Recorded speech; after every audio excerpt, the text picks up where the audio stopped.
BitClavier is a sample-based application, and all of the samples that it uses are in your Documents BitClavier folder.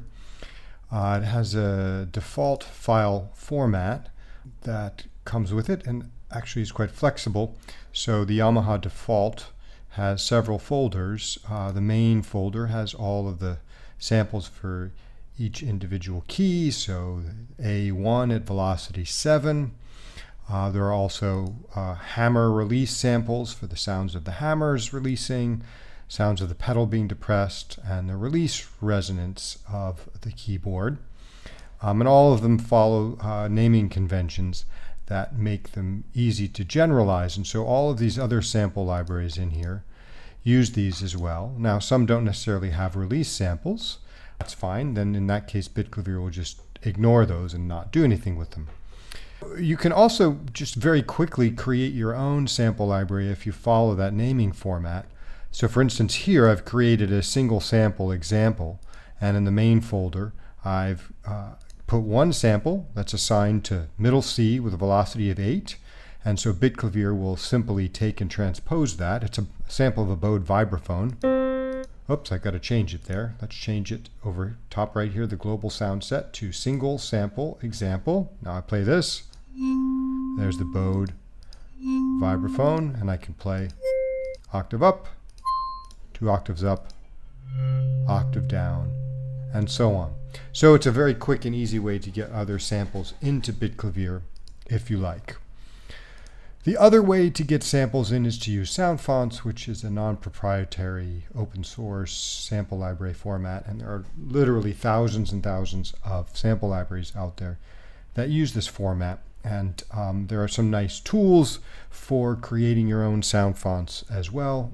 Some of them are free, and so that's worth knowing about as well. I pretty regularly will create sound fonts for pieces that I'm working on. So with BitClavier, several sound fonts are included, and if you want to just have your whole gallery use a particular sound sample set or sound font, you just choose that from the global sound set. So I could, for instance, set this to the Blanchette, and sound fonts often have presets with different sub sample sets within them. So I'm just going to choose the first one. So a nice harpsichord sample. I can go to a Rhodes piano or an organ. Let's choose this guy here. Or I'll just go back to the Yamaha default.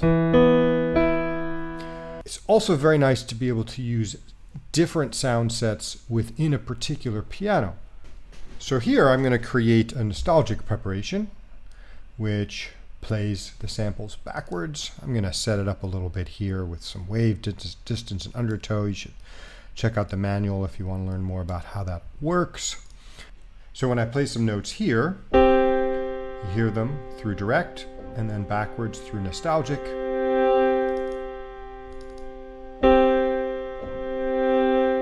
And it's just using the global sound set.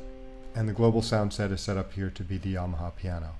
However, for this particular preparation, I can also say, well, actually for this guy, I just want you to use that harpsichord.